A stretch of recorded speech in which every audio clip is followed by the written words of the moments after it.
ธรรมเจ้าพระอริยสังฆเจ้าสมมุติสงฆ์เจ้าและเทพยดาเจ้าจุตนจุองค์ขอทำความเคารพแด่ท่านพระไกรศรีกตทีโปรักษาการเจ้าอาวาสวัดศรีไซมูลแห่งนี้ตลอดถึงผู้ที่ได้เป็นเก้าเป็นประธานในการบูรณะพระธาตุเจ้าเจดีย์วิริยะอาภาแห่งวัดศรีไซมูลขอโอกาสกับพ่อแม่พี่น้องศรัทธาชาวบ้านอันมีพ่อหลวงชัยนัทสิทธิมนเป็นเก้าเป็นประธานรวมไปถึงพ่อแม่พี่น้องศรัทธาผู้เคารพอุปถัมภ์อุปถากวัดศรีไซมูลแห่งนี้ลำดับการต่อไปนี้จะได้ทำการเส้นสวงปูจาเต่งพยดาเจ้าเพื่อมาสถิตปกปักรักษายังศาสนสถานแห่งวัดศรีไซมูลและในการกระทำมังกรกรรมต่างๆโดยลำดับแรกนะครับจะได้จุดเทียนใจมงคลหลังจากนั้นจะจุดเทียนมงคลซ้ายขวาและเทียนมงคลต่างๆขออนุญาตเริ่มลำดับพิธีกรรมพิธีการณบัดนี้ขอท่านที่มีรายชื่อดังกล่าวนะครับออกมาจุดเทียนซึ่งกับผมจะได้บอกว่าจุดอย่างไรนะครับอันดับแรกนะครับกราบนิมนต์ท่านพระไกรศรีกตทีโปรักษาการเจ้าอาวาสวัดศรีไซมูลจุดเทียนใจมงคลกราบนิมนต์ครับ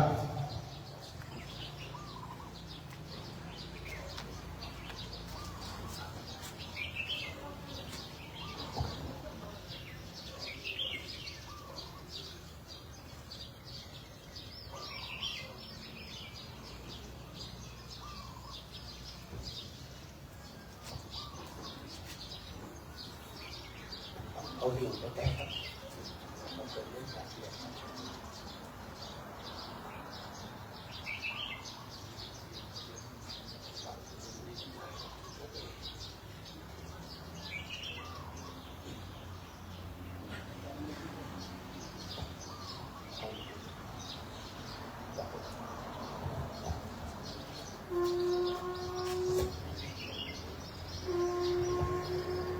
ทุกท่านประนมมือนะครับตั้งจิตอธิษฐานเอาตามความต้องการนะครับในขณะนี้ท่านพระไกรศรีกตทีโปรักษาการเจ้าอาวาสวัดศรีไซมูลของเฮา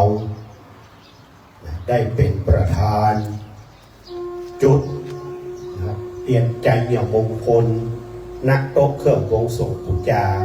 นะครับ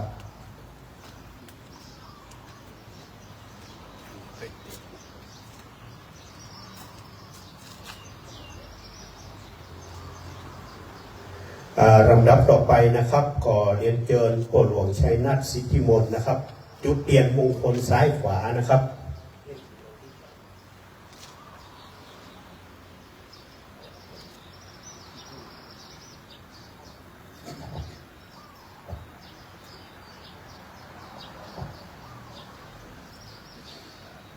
ในขณะนี้นะครับพ่อหลวงชัยนัทสิทธิมนหรือพ่อหลวงกบนะครับกำลังจุดเทียนปูจามงคลซ้ายขวานักโต๊ะเครื่องวงสงปูจานะครับหลวงน้ำชาเทียนมันยศใส่กันน้อยก็ได้หลังจากที่ปนหลวงนะครับได้จุดเทียนมงคลซ้ายขวาเรียบร้อยแล้วก็จะได้เรียนเชิญท่านที่มีรายชื่อดังต่อไปนี้จุดเทียนมงคลต่างๆนะครับ ก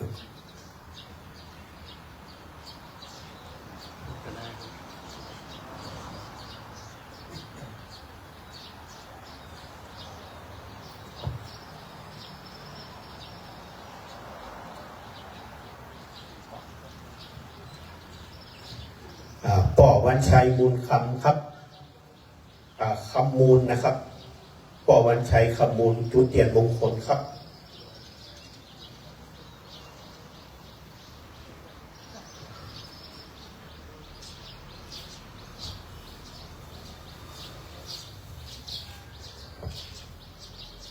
นะครับต่างต่อไปครับแม่เพ็ญศรีจันแดงครับ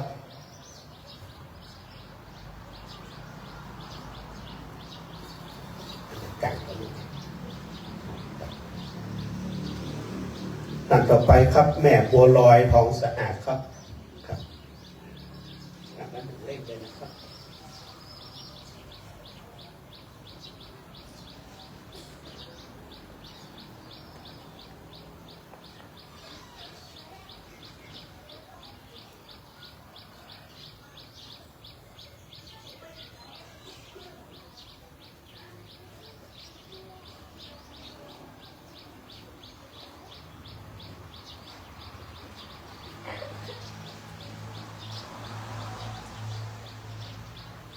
ต่างต่อไปนะครับแม่ซิวงามใจครับงามไวนะครับขอโทษ รายชื่อรายนามผิดขอสุมาไปเลยนะครับ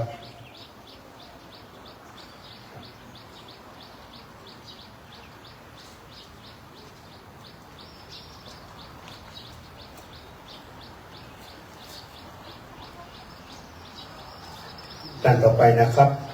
แม่บัวลอยถนอมคุณครับ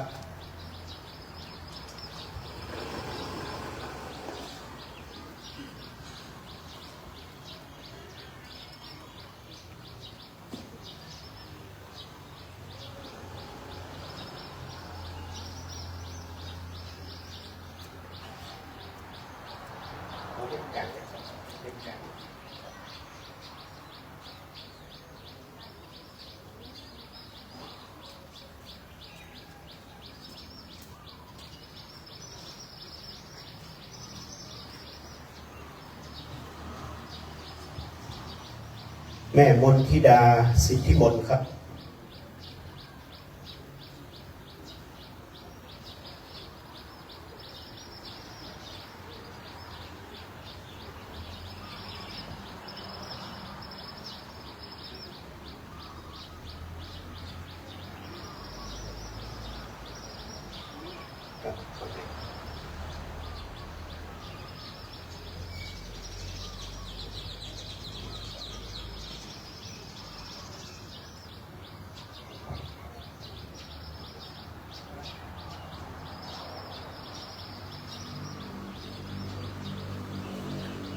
ท่านต่อไปนะครับร้อยตรีวินิจอุน้ำครับ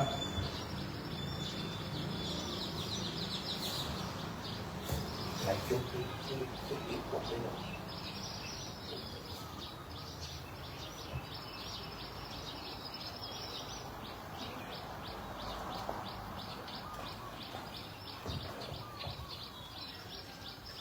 หลวงจุดแม่กรณีครับ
ในขณะนี้นะครับตัวอย่างของเฮาอันได้แก่ร้อยตรีวินิจคุณน้ำนะครับครับป่อหลวงของเฮาคือป่อหลวงชัยนาทสิทธิมนได้ร่วมกันจุดธูปเทียนบูชานะครับนักต้มเกิดวงสรวงตลอดถึงแม่ธรณีนะครับถือเป็นตัวแท แทนของพ่อแม่พี่น้องศรัทธาชาวบ้านนะครับ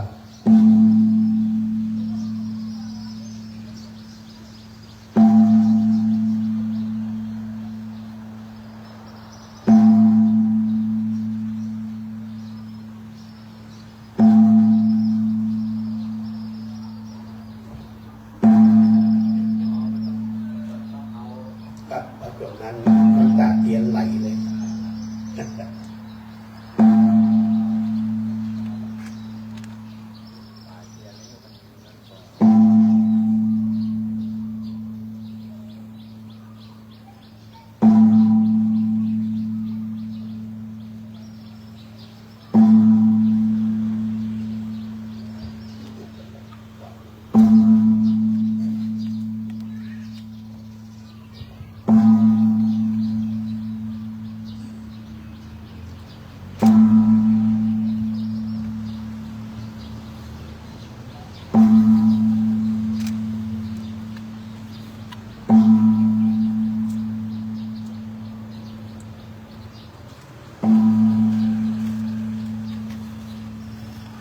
พระธาตุเจดีย์ศรีวิริยะอาภาแห่งวัดศรีไซมูลของเรานั้นนะครับได้สร้างมาน่าจะรวม20 ปีนะครับได้ทำการบูรณะใหม่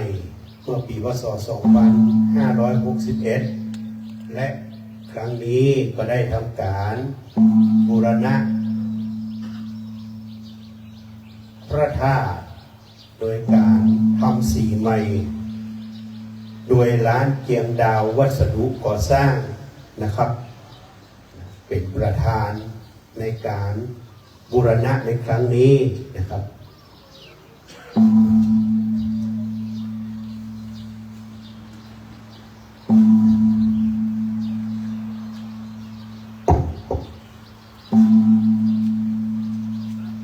ขออนุญาตทำการบวงสรวงณบัดนี้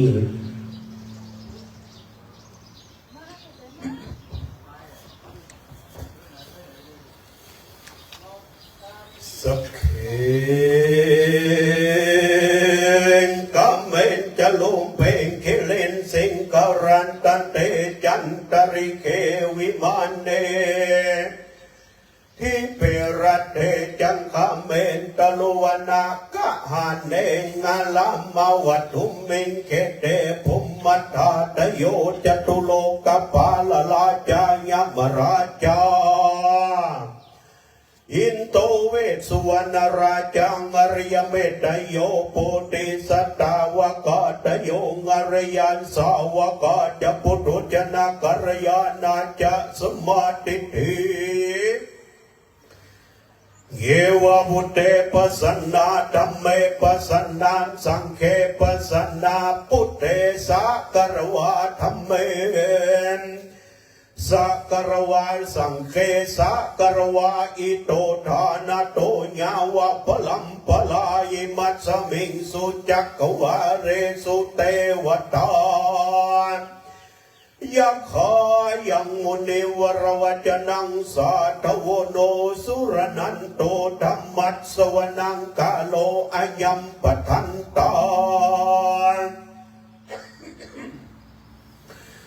ธรรมัสสวนังกาโลอายัมปทันตาธรรมันสวนังกาโล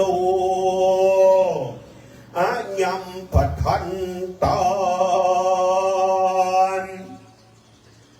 นะโมตัสสะภะคะวะโตอะระหะโต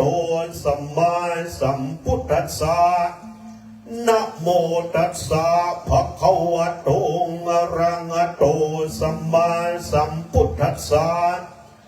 นะโมตัสสะภะคะวะโตอะระหะโตสัมมาสัมพุทธัสสะ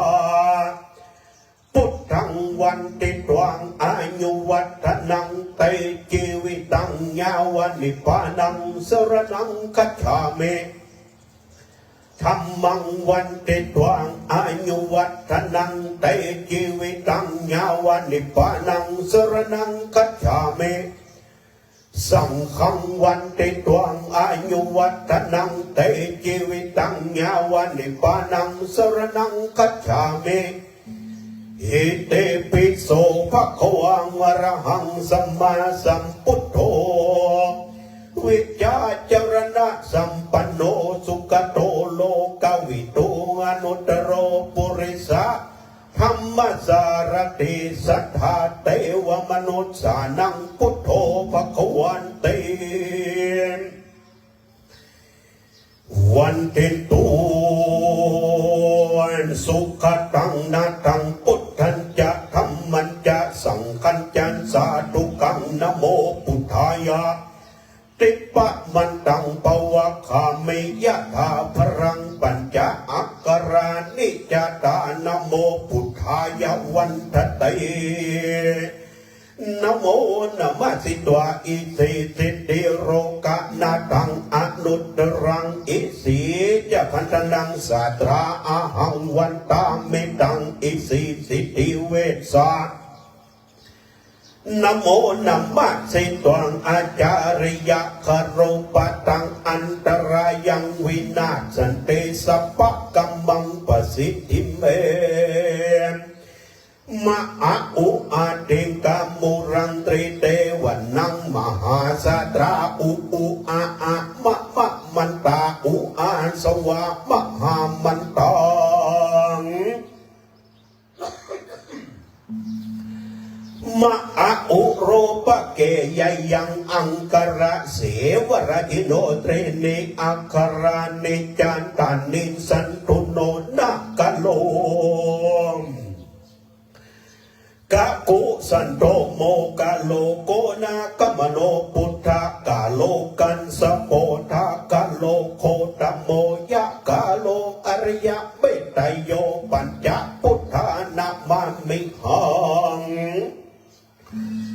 องค์การเป็นตุนาดังอุปสนังพระมานสังหัมปันเตงาติกะโปสุอาคโตปัญจปันตุมังติสุ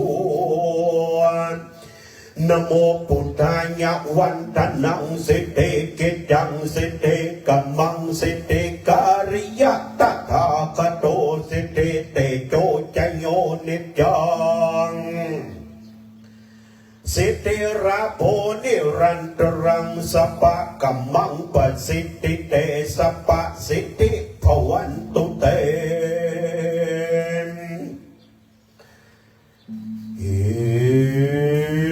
เต็มปิโสภควงข้าพเจ้าขออัญเชิญพระสัมมาสัมพุทธเจ้ามาอยู่เหนือเก้าเหนือผมขออัญเชิญพระพรหมเสด็จมาอยู่เบื้องบ่าซ้ายขออัญเชิญพระนารายณ์เสด็จมาอยู่เบื้องบ่าขวาขออัญเชิญพระแม่คงคานเสด็จมาเป็นน้ำลายขออัญเชิญพระพายเสด็จมาเป็นลมปากขออัญเชิญพญานาคราชเสด็จมาเป็นสอยสังวานขออัญเชิญพระการเสด็จมาเป็นดวงใจข้าพเจ้าจะกระทำการสิ่งใดเมื่อใดพูดที่พรายใดจะได้เบียดเบียนบิดาอย่าได้ประมาทพลาดพลั้งขออัญเชิญคุณครูแต่หนหลังเดชะคุณครูบาอธิบายงานเลิศล้ำคุณโคผู้อยู่ในดำจุงช่วยอวยพรใจเงือแก่ข้าพเจ้าพุทธังประสิทธิมหาประสิทธิธรรมังประสิทธิมหาประสิทธิสังฆังประสิทธิมหาประสิทธิองค์คุรุเทวะนะมาเมข้าพเจ้าขอยอก่อนชุเลยินดีคำนับนบคุณผู้เท่าแต่ก่อนเก่าและปัจจุบันครูเล็กและครูยันครูวานและครูยาครูตำรับและครูตำราครูเวทมนต์กลคาถาคุณมกขและกกาครูอักขระของไทยจนจบบทที่ข้าพเจ้าได้เล่าเรียนศึกษามาตลอดถึงครูเก้าครูปลายครูตายครูยองข ขอมาผสมจุ่มนุมกันณสถานอันเป็นมงคลติเนนตนเศรษฐกิจจังเศรษฐกัมมังเศรษฐการยาตถาคตโตสิทธิเตโจจโยนิจังสิทธิราโพนิรันตรังสัพพะกัมมังปสิทธิเตสัพพะสิทธิพระวันตุเต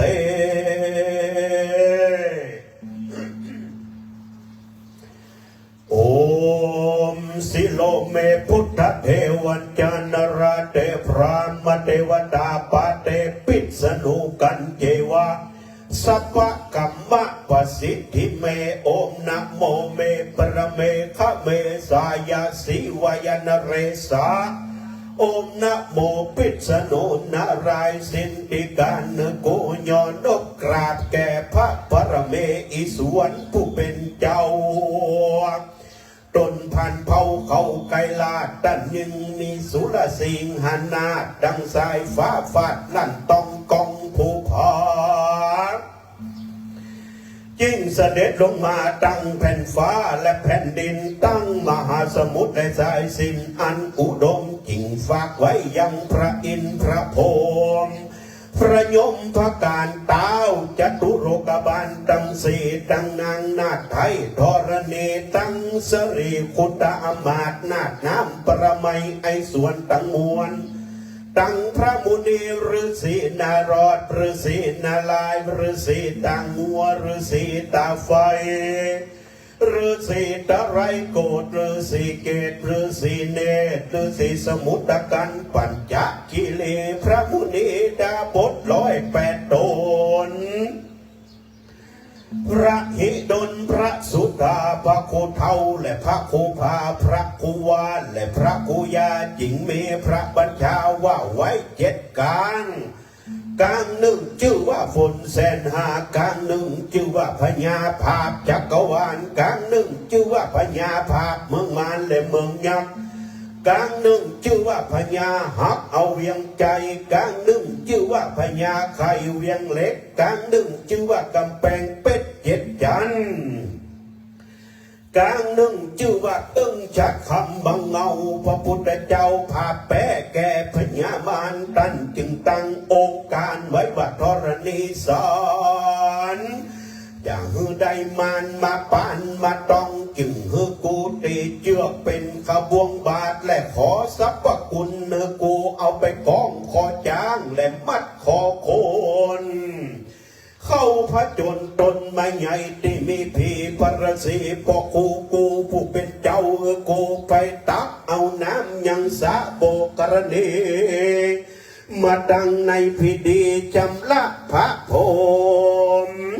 รถคนเป็นไข่อันนานหายรถงัวรถควายรถจ้างรถม้ารถคนเป็นบ้ากลางเมืองรถคนเป็นขี้เศร้าเงาเหลืองขี้เศร้าเงานอนรถคนต้องอธิกรคือขารถไล่รถนารถฝักรถแฟงรถแต่งรถเดาตั้งเข้าในนาและแห้งกาจับหลังคาบ้านรถกลางรถล้านตอดยานลานเลือน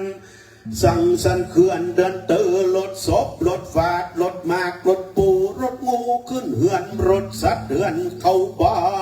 นพระครูกูตนหนึ่งชื่อว่าพระโมคคัลลานะเห็นเจ้าตนมีฤทธิ์สิทธิการคือกูตั้งธรณีสารยามวันแก่ขึ้นยาอาทันได้70,000เนกูตั้งธรณีสารยามคืนแก่ขึ้นยาอาทันได้700,000หมู่พญาแทนและพญาแสนพาลำเมืองเล็กจุงน้อมอ้อมเขาพระครูกูผู้เป็นเจ้ากูไปตักเอาน้ำยังสะโบกระดีมาดังในพิธีจำละพระพายตีธรณีคือบริสุทธิ์คือกูดังพระพุทธคินเนพระพุทธคินนายพระสังกัจจายพระมุนีฤาษีท้าวเวสสุวรรณตนมีฤทธิ์สิทธิการคือกูมาแก่ เก้ามันไปต่อเก้าเอาปลายมันไปต่อปลายเก้ามันจักเอาไว้แก่พระฤาษีนาลอยปลายมันจักเอาไว้ตีพระฤาษีนาลอดยอดมันจักไว้แก่พระพิษณุกันตนจ้างแก่พระแป้เสียงจุอันพุทธังสังฆหรเมธัมมังสังฆหรเมสังฆังสังฆหรเมพุทโธพุทธัดกำจัดออกไปธัมโมธัมมัดกำจัดออกไปสังโฆสังฆัดกำจัดออกไปสัพพทุกข์สัพพโศกสัพพโรคสัพพภัยสัพพเคราะห์เสนียดจังไรจะเข้ามาไกลเขตเขมาจักกมลตนจุงถอยนี่ไปหือผลเขตด้วยเดชเตจักปรมิงแห่งป่อกูจิมเตอองค์สยะที่ดังหูโลนสว่างหาย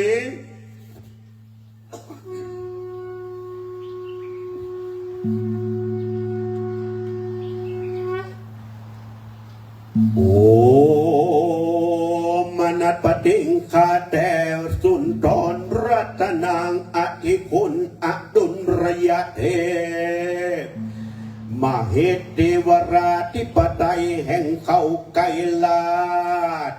ใจยะขอเชิญเทพพยดาเจ้าทุกจันทุกภพทุกภูมิอันหมายเม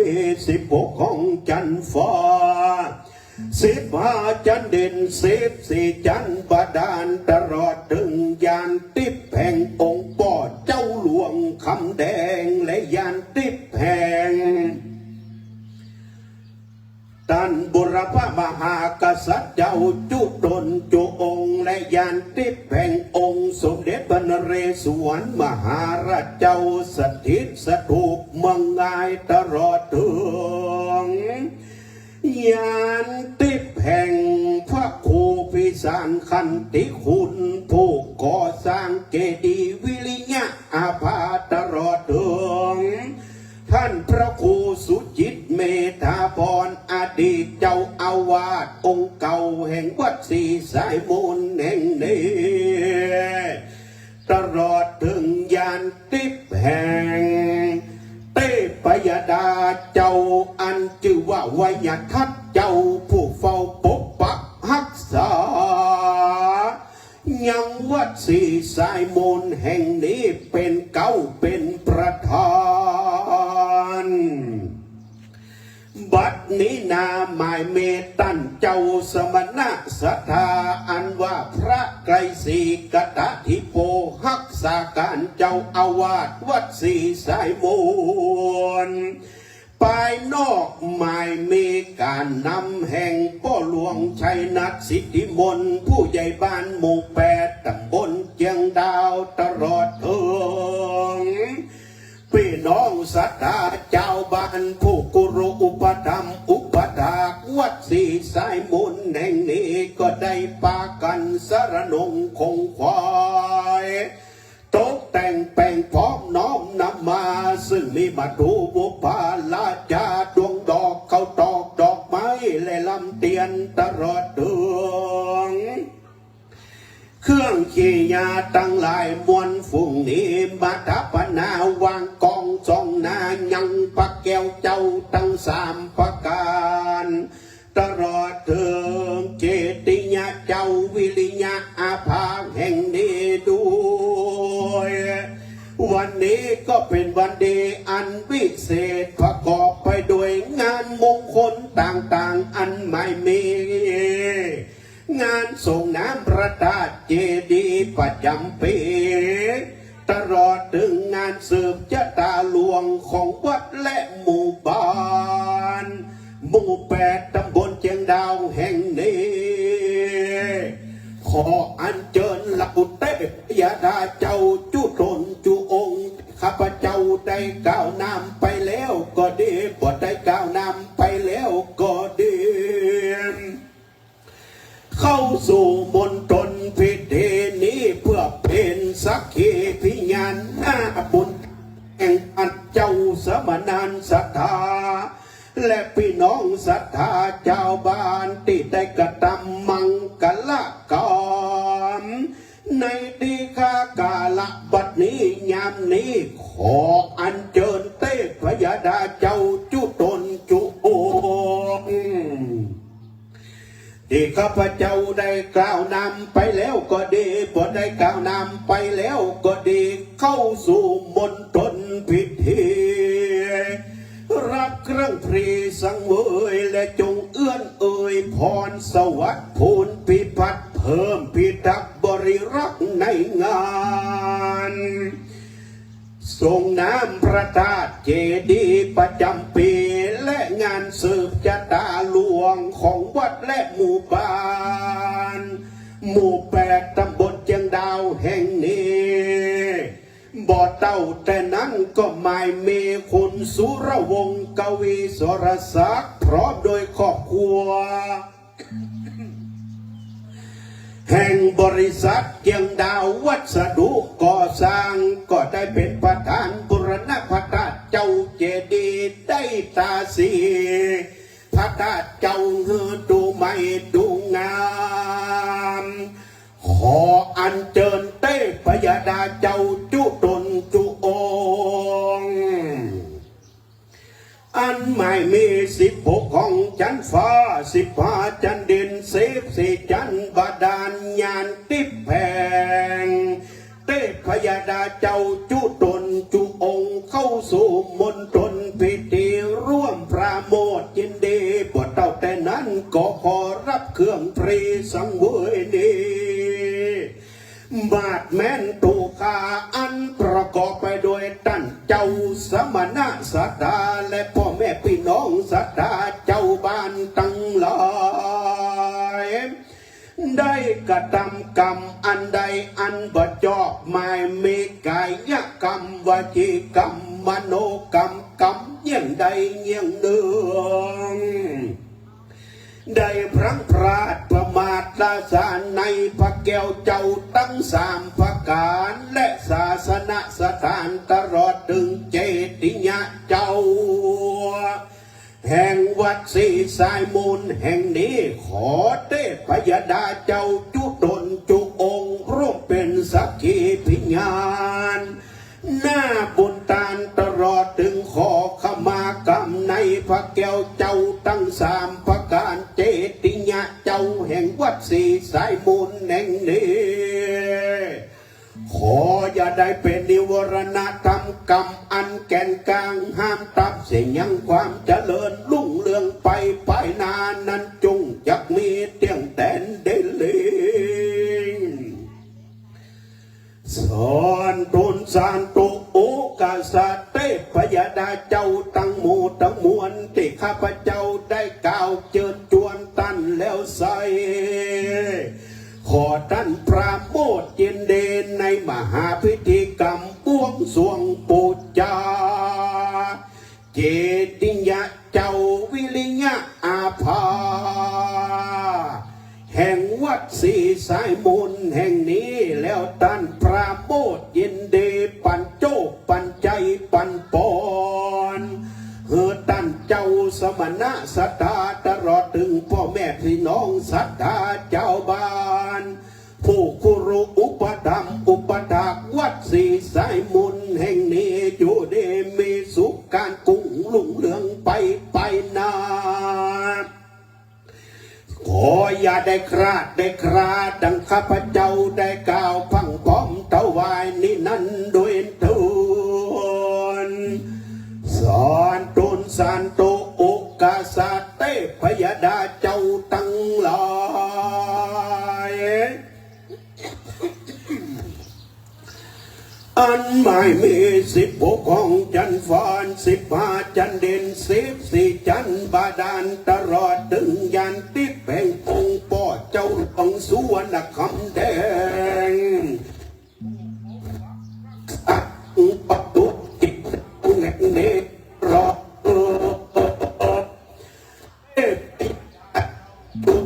จุองเด็กสิทธิ์ดิบปก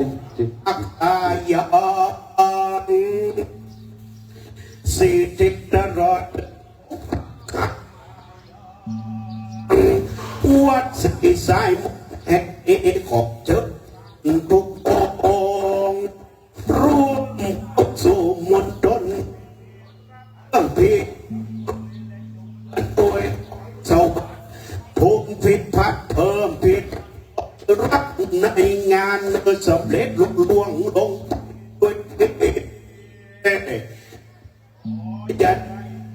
ต่างๆมาคุยในกาลครั้งนี้โดยเตจะปุญญาปรมีธรรมปรมีตานแห่งตนขอร่วมปราโมทย์ยินดีในกระทำพิธีมังกรกรรมต่างๆอันมีส่งน้ำพระธาตุประจำปีตลอดถึงประกอบพิธีบวงสรวงปูจาเทพยดาเจ้าทุกชั้นทุกภพทุกภูมิและบ่เท่าแต่นั้นก็ยังมีพิธีกรรมสืบชะตาหลวงแห่งวัดศรีสายมูลและหมู่บ้านแมกกะหมู่8ตำบลเชียงดาวแห่งนี้เมื่อท่านเข้าสู่มณฑลพิธีรับเครื่องพีสังเวยนี้แล้วไซขอท่านพระโมทย์ยินดีในมหาพิธีกรรมมงคลอันประเสริฐบ่เท่าแต่นั้นก็เจิญทุกท่านทุกพระองค์ร่วมพระโมทย์ยินดีปั่นโจกปั่นใจปั่นปอนท่านเจ้าสมณะศรัทธาและพ่อแม่พี่น้องศรัทธาเจ้าบ้านทุกผู้ทุกคนทุกผู้ทุกนาม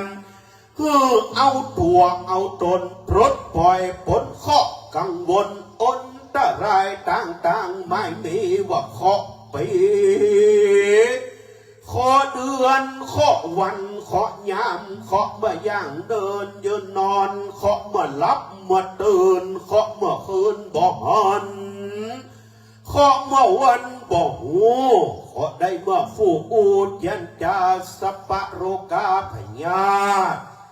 ก็ขอได้นิราชกาดกาออกจากสันตระตนตัวเหมือนดังน้ำอันกิ่งกาดไปมาบนใบบัวใบบอนแล้วขออัญเชิญเทพไทยเทวดาจุตนจุองค์ที่ข้าพเจ้าได้กล่าวนำไปแล้วก็ดีบ่ได้กล่าวนำไปแล้วก็ดีอยู่ในมณฑลพิธีนี้แล้วไซหรือว่าอยู่ทางแดนไกลอันประเสริฐอวยใจอวยพรมาร่วมพิธีกรรมบวงสรวงปูจาและกระทำมังกรกรรมต่างๆแห่งตนเจ้าสมณะสัตตาละเป็นน้องสัตตานเจ้าบ้านติดได้กระทำมังกรกรรมในครานี้ขอท่านปันโจกปันใจปันปอนทุกผู้ทุกนามจงเอาตัวเอาตนประกอบไปโดยว่าโจกปีโจกเดือนโจกวันโจกยามอายุเป็นอายุเดือนอายุวันอายุยามอยู่ก็มีใจแม้นจะไปติสะหนทางใดก็ขอมีโชคมีลาภชนะศัตรูหมู่มารผู้คิดจองล้างจองผ่านเพื่ออันตรธานสิ้นสูญไปแหล่งได้โยกำจูปูจามวรศาสนาแห่งองค์สาลีสัพพัญโยพระพุทธเจ้าเสียงประติติการยาวนานนั้นจุ้งจักมีเตียงแต่ดิลีดังข้าพเจ้าได้กล่าวพังพ้องถวายนี้นั้นโดยทู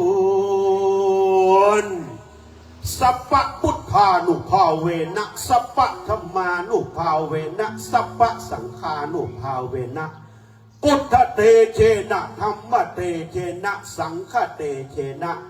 อินทเตเชนะเทวเตเชนะพรหมเตเชนะทิวาตปฏิอาติโจรติมาภาติจันติมาสันนโทกติโยตปฏิชายเยตปฏิพรหมโนอัตถสัพพะมโหรตังพุทโธเตจะสาติ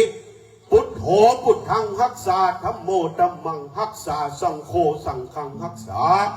อิติพระเมตตยะอัปมามาจุปฏิมาสังอังคุนะมะอะอุ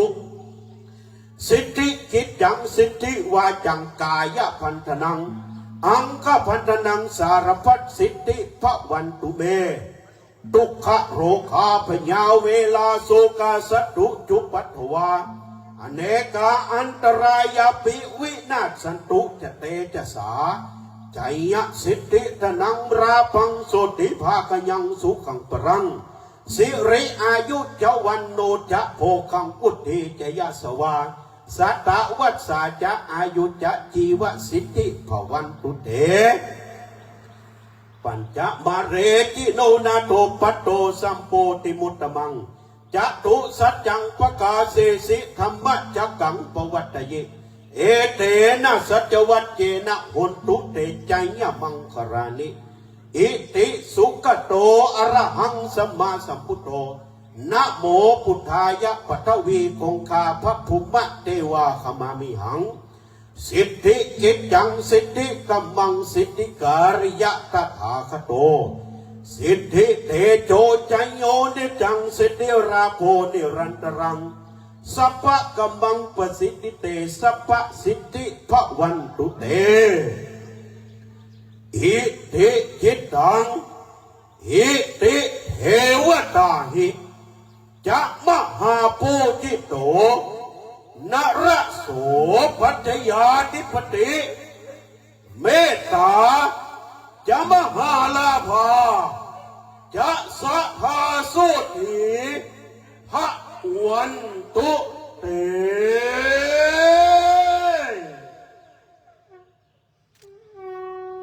วัดนี้การเส้นสวงปูจาเทพพยดาเจ้าทุกชั้นทุกภพทุกภูมิรอดถึงผู้ที่มาร่วมงานในวันนี้ก็ได้สำเร็จเสร็จสิ้นเพื่อเป็นที่เรียบร้อยขอเชิญทุกท่านนะครับจุดธูปณโต๊ะเครื่องวงปูจาครับท่านละ16 ดอกเลยนะครับตั้งจิตอธิษฐานเอาตามความต้องการเชิญเลยครับทูปนะครับรับแต่เลยแล้วก็ต่อตีเตียนมงคลเลยนะครับเชิญทุกท่านทุกคนเลยตั้งจิตอธิษฐานเอาตามความต้องการนะครับ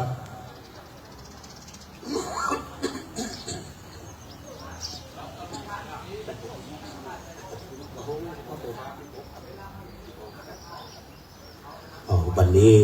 นะครับได้รับเกียรติจากปสจ.นะครับของเฮาได้มาร่วมบุญร่วมกุศลในครั้งนี้นะครับตั้งจิตอธิษฐานเอาตามความต้องการเลยนะครับผม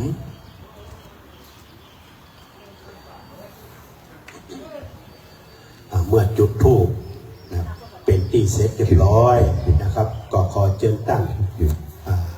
โปรยดอกนะครับโปรยดอกนักโต๊ะเครื่องบวงสรวงปูจา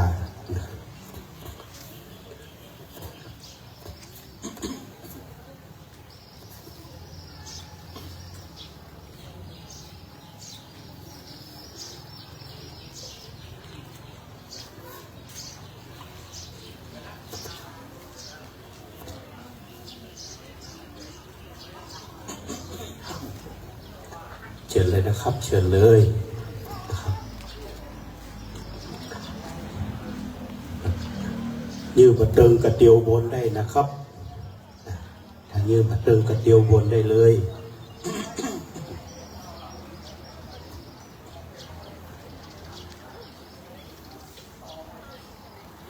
ตั้งจิตอธิษฐานเอาตามความต้องการเลยนะครับ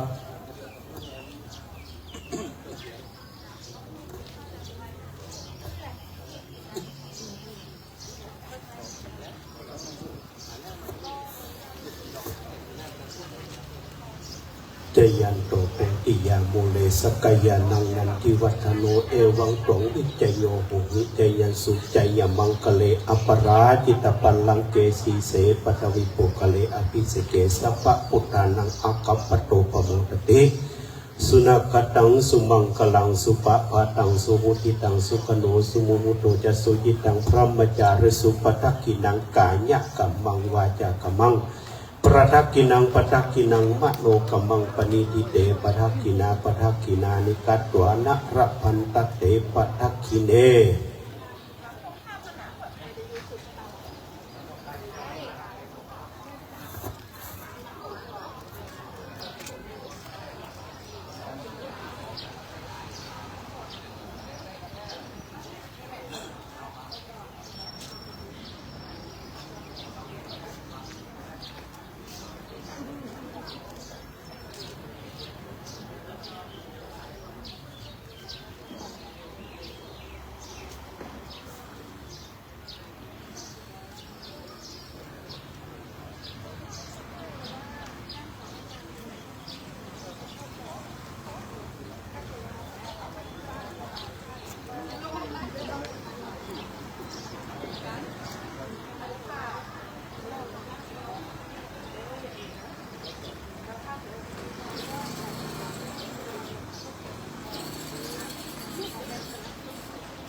อยู่นี่ก่อนลูก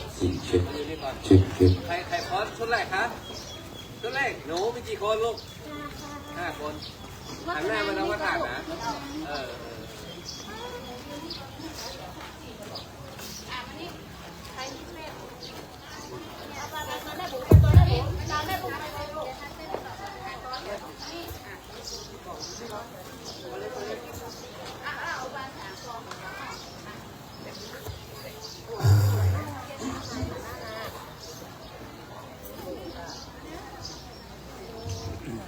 ลำนะครับลำบวงสรวงปูจาเจิญเลยนะครับ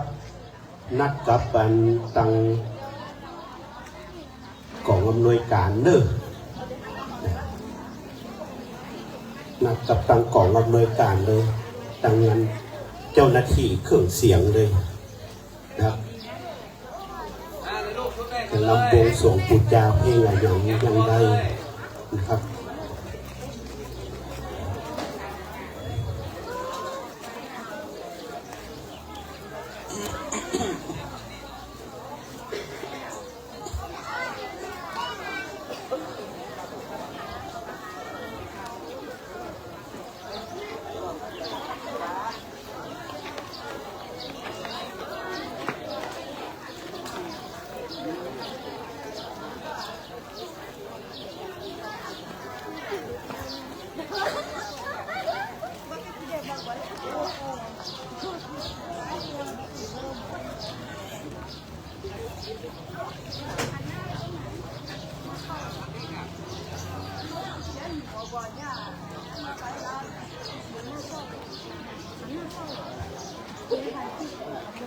นะครับในคณะนี้นะเด็กนักเรียนนะครับของที่ไหนบ่ฮู้นี่เพิ่นมาได้มาแจ้งนะครับจะได้ลำบวงสรวงปูจาของศูนย์พัฒนาเด็กเล็กวัดศรีไซมูลนะครับจะได้ลำถวาย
แสดงของ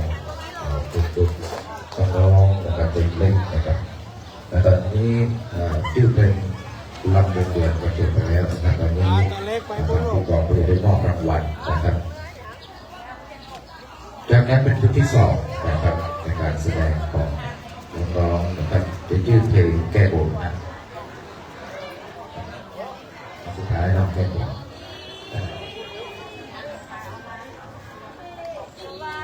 สำหรับชุดที่สองที่หลังคาแดงนะครับจำนวนเป็นที่จัดมาแสดงทั้งรวมแล้วเป็น17 คนนะครับ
น่าจะหันหน้า อันนี้น้องน่าจะหันหน้าลูกหันหน้าออกมาได้ก่อน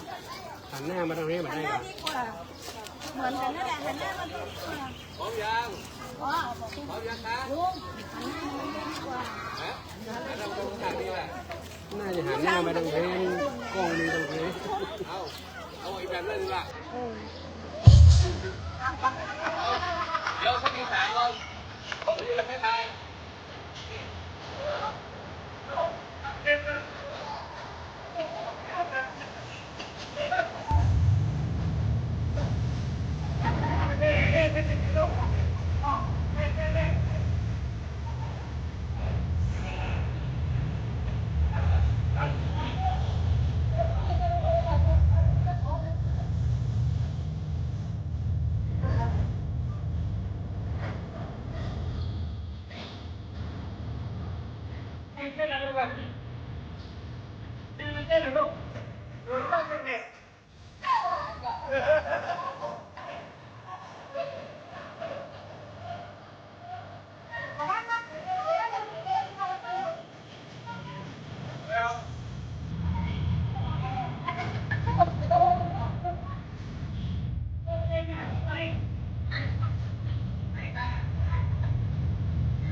เสียงร้องดูเป็นก็ขอนะครับของน้องนะครับ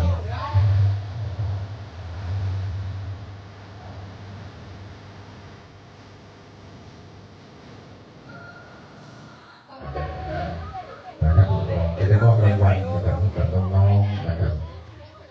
สำหรับชุดที่ 3นะครับ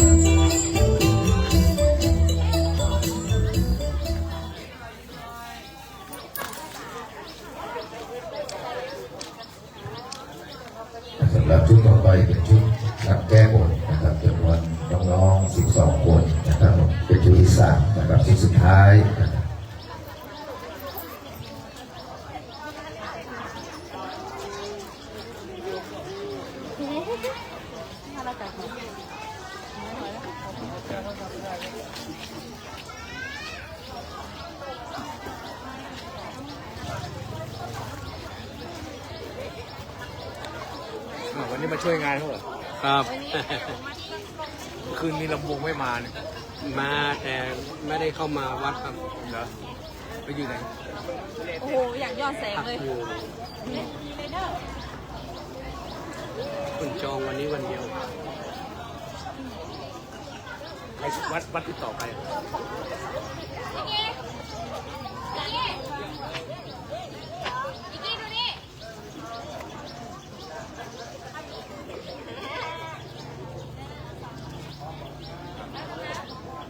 พร้อมยังพร้อมยังลูกพร้อมแล้วเอ้าดี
เฮ้ย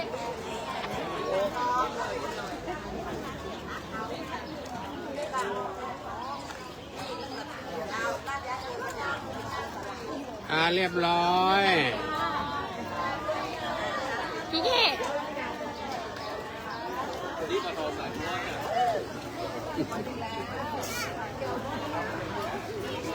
พี่เย่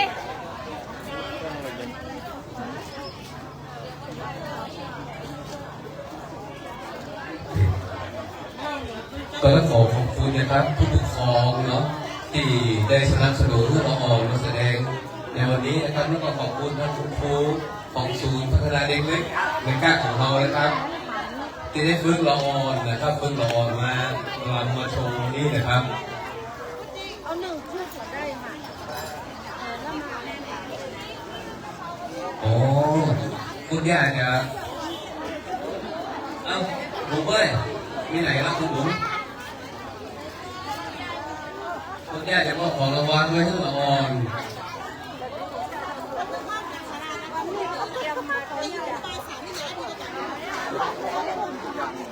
เอาครูมารับกันคือครูมารับ มารับของรางวัลจากคุณยายนะครับสำหรับท่านที่มาร่วมงานนะครับท่านใดจะทำบุญนะครับบูชาท่านผ้าเจ็ดสีนะครับเชิญอย่างนี้ได้นะครับ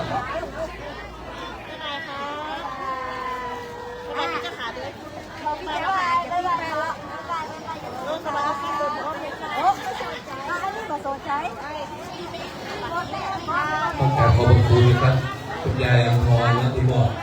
ของรางวัลทุกการละอ่อนนะครับขอบคุณนะครับ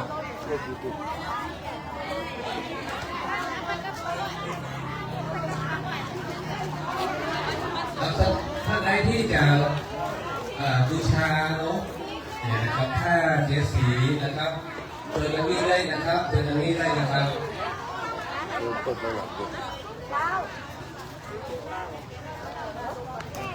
และขอบคุณผู้ปกครองของ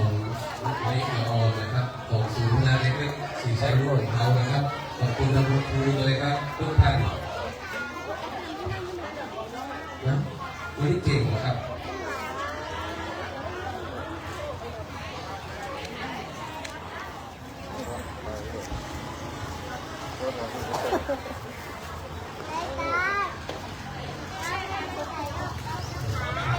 วันนี้นะครับทางวัดของเรามีการทำบุญนะครับสืบชะตารวมของหมู่บ้านนะครับแล้วเราก็ได้ทำบุญนะสีของพระธาตุสีของพระธาตุดูหน้าสีพระธาตุไปท่านทำไอสีท่านเรียกเยอะถ้าอันเขายกยอดพระธาตุนะวอจะรอน้อยๆนะครับก็เลยขอศรัทธาที่ขนาดบ้านของที่บ้านครับท่านนี้นะครับมีการทำบุญนะครับปิดทองยอดพระธาตุแล้วปลูกผ้าเด็กสี่ให้เป็นสิริมงคลนะครับพี่น้องประธานญาติโยมที่มาร่วมนะครับจะทำบุญก็เชิญครับปีโต๊ะนะครับปีโต๊ะว่าจะมามีพระพิสุสามเณรคอยรับเรียกที่จากท่านอยู่ครับแล้วพี่น้องที่มาแล้วนะครับที่จะนำน้ำข้นนิ่งข้นปล่อยนะครับเอาน้ำข้นนิ่งข้นปล่อยเอามาทำในติโบมาในกิจกรรมพิธีนี้ครับมีอายุที่จุดหนึ่งแล้วมีอีกหน้าพระธาตุจุดหนึ่งนะครับในพิธีนี้ใส่น้อยหนึ่งนะครับแล้วเสร็จแล้วเอาไปตีน้ำพระธาตุน้ำข้นปล่อยนะครับเอามาใส่เจอเลยครับหลังจากนั้นก็จะเข้ามาในประลับพิธีได้ครับเจอนะครับเข้ามาทางในก่อนเลยครับเจอเลยครับเจอเข้ามาทางในเขาเรียกว่าครับสำหรับท่าน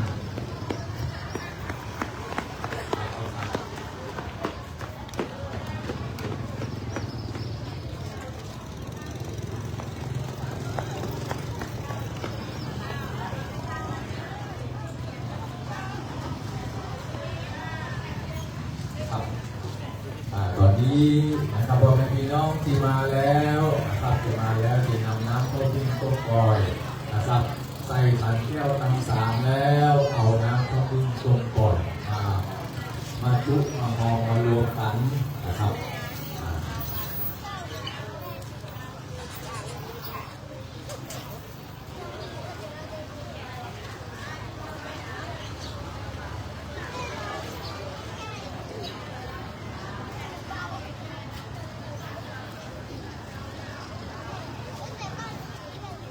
ครับตอนนี้พระสงฆ์นะครับได้เดินทางมาถือเป็นการตรวจตาพิมลนะครับพิมลพระพรพญาไซนะครับอันนี้หลวงพ่อใหญ่นะครับท่านพระครูบุญสารุรักษ์นะครับประธานในพิธีสงฆ์วันนี้ท่านก็ได้เดินทางมาเมตตานะครับญาติโยมก็เป็นพี่น้องบ้านเรานะครับ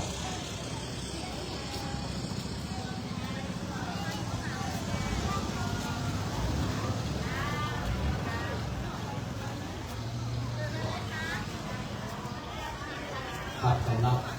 พ่อแม่พี่น้องที่มาถึงแล้วนะครับทางบ้านเรานะครับก็มีพิธีบวงสรวงที่ดอกเจ้านะครับพิธีบวงสรวงเสร็จแล้วนะครับวันนี้จุดธูปประจำอธิษฐานทำบุญนะครับถึงงานพระธาตุเสร็จแล้วก็มาผูกผ้าเจ็ดสีปิดทองนะครับผูกผ้าเจ็ดสีปิดทองยอดพระธาตุวิริยะอาภาสีทรายมูลนะครับปิดทองยอดพระธาตุนะครับตอนนี้มาบูรณะสีพระธาตุใหม่นะครับพร้อมหน้าต่างประตูโบสถ์วิหารนะครับทำให้เป็นสีทองใสสะอาดพร้อมกับสีแดงนะครับด้วยจิตเมตตาของตนน้องศรัทธานะครับที่มาให้หอกจะจุปัจจัยกันนะครับมาร่วมทำบุญมาดูกันนะของบูรณะวัดต่อไปนะครับขอเรียนเชิญนะครับขอให้พี่น้องที่เข้ามาถึงแล้วนะครับมาถึงในวัดแล้วนะครับมาใส่ของแก้วกันสามนะครับเอาน้ำข้าวบินทรงปล่อยมาปอกมาห่อกันนะครับที่พระสงฆ์ที่สวดมนต์เสร็จแล้วเอาไว้ที่พระสงฆ์นี่ที่สวดมนต์นี่น้อยนะครับแล้วเอาไว้ที่หน้าพระธาตุนะครับที่หน้าพระธาตุเราเรียกจัดภาชนะไว้ใส่เอาจัดภาชนะไว้นะครับได้แล้วที่ท่านเอาใส่เสร็จแล้วหลังจากพิธีนะครับยกยอดเสร็จแล้วเราจะได้ส่งน้ำพระธาตุนะครับหลังจากพิธียกยอดเสร็จแล้วเราจะได้ส่งน้ำพระธาตุนะครับส่งน้ำพระธาตุแล้วก็นิมนต์พระสักทีนะครับสำหรับพ่อแม่พี่น้องที่เอาโรงทานมานะครับที่โรงทานมาก็ตอนนี้โรงทานเขาจะอยู่หน้ากุฏินะครับตั้งหน้าศาลาฉันนะครับหน้าศาลาหอฉันโรงทานจะตั้งอยู่สองข้างตามนี้ทางข้างพระวิหารจะเหนือทางใต้นะครับโรงทานแล้วตรงหน้าศาลาหน้าโบสถ์นะครับเป็นโรงทานท่านผู้ใดพี่น้องที่เอาโรงทานมาก็เชิญได้นะครับขอให้พี่น้องที่มาทำบุญก็เข้ามาในประลังได้นะครับเข้ามาในเต็นท์นะครับเอาทำวิธีการไว้ต้อนรับตัวพี่น้องนะครับไปแล้วเข้ามาข้างในได้เลยครับนะครับวันนี้นะครับก็เป็นวันที่พ่อแม่พี่น้องรอกันมานะครับปักที่ดีส่งน้ำพระธาตุนะครับปักที่ดีส่งน้ำพระธาตุพร้อมยกขัดนะครับยกยอดพระธาตุนะครับอย่างนี้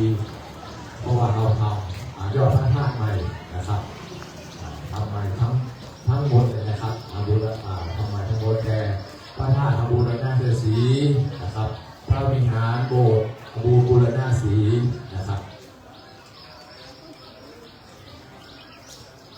มาทางไหนเพื่อนในดวงเข้ามาทางไหนเพื่อนครับแม่สาวทองแม่ลำดวนเข้ามาทางไหนแม่พรเข้ามาทางไหนเพื่อนโทรศัพท์ประจานเข้ามาครับเรื่องครับเลยพระประสูงนะครับพระที่สูงที่เราที่ตัดวัดได้มีบุญมาพร้อมเราจะได้ทำพิ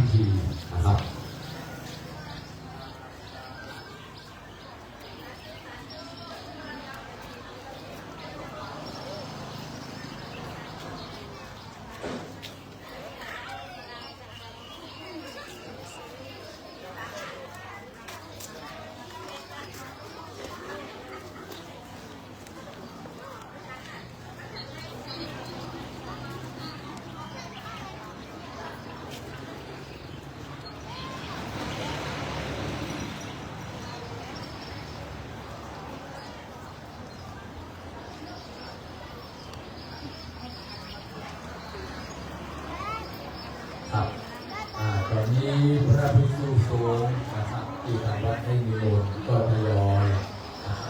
มาถึงบริเวณงานบริเวณในวัดนะครับทยอยต้อนรับพ่อแม่พี่น้องนักศิลป์นักบุญนะครับที่มาทำบุญพิธีพระธาตุพระพิธีสืบชะตาหลวงในวันนี้สืบชะตาชาวบ้านนะครับมาแล้วมาใส่กันแก้ปัญหาอาน้ำพระพิธีต้องปล่อยมาห้องกันเอาไม้ค้ำนะครับเอาไม้ค้ำเอาไว้น้ำต้นปล่อยเอาใส่ในโอ่งแล้วเอาไปใส่หน้าปีกในโอ่งหน้าพระธาตุบอกเลยมีน้ำเป็นโอ่งน้ำต้นปล่อยน้ำเป็นโอ่งกับที่น้อยเอาเป็นน้ำพระธาตุนะครับจากที่เรายกย่อพระธาตุขึ้นแล้วเราจะจมน้ำพระธาตุนะครับสำหรับพ่อแม่พี่น้องที่มาแล้วนะครับจากวัดเฮาก็มีนะครับปีทองนะครับปีทองยอดพระธาตุแล้ว